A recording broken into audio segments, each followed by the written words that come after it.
දැන් අපි ළමයි මේ අද පීරියඩ් මොකුත් නෑනේ. ඒක නිසා අපි තියමු අද තේරවිලි තරගයක් තියමු මේ දැම්ම. හැබැයි ඒකට ලකුණු 10යි. ඒ කණ්ඩායම් වලට නහමත් තියෙනවා. ගෑනු ළමයින්ගේ කණ්ඩායම් B. පිරිමි ළමයි කණ්ඩායම A. හරිද?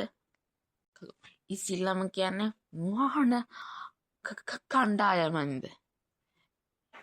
ඒකෙන් කියන්නේ ඉස්සෙල්ලා ඒ කණ්ඩායමෙන් කියන්නේ.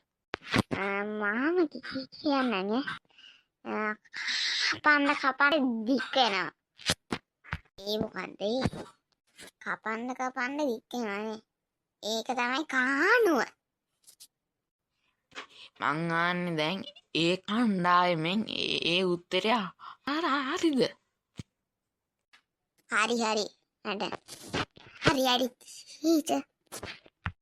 මං ආන්නේ දැන් B කණ්ඩායමෙන් දෙන්න ඕනේ. කියන්නේ ඉස්සෙල්ලම පුංචි ලින්දේ වතුර රසයි. මොකද්ද? මම කියන්න. තැඹිලි.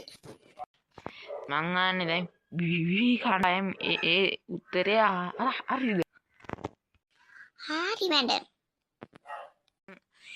B කණ්ඩායමේ ඒ කණ්ඩායම උත්තරේ එක සමයි.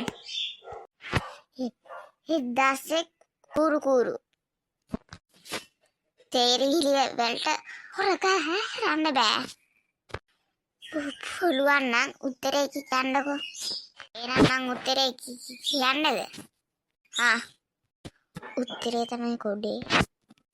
උත්තරේ තමයි කුඩේ. B කණ්ඩායමට ලකුණු 50යි. එහෙනම් දැන් කියන්නේ ඒ කණ්ඩායමට දින්ද බැරි දුන්න. උත්තරේ දන්නේ අපි.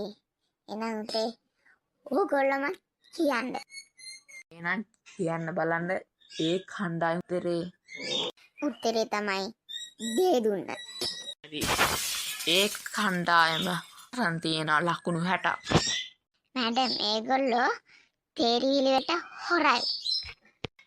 ඒක නම් මන් දන්නේ දැන් උත්තේ කියන්නේ ඒ කණ්ඩායමෙන් උත්තරේ කියන්න ඕනේ. නෑ ප්‍රශ්නේ කියන්න ඕනේ දැන්. කැලේට බහ. එහෙනම් උත්තරේ බහ. එහෙනම් මන් දැන් ආන්නේ ඒ කණ්ඩායමෙන් උත්තරේ හරිද? උත්තරේ හරි.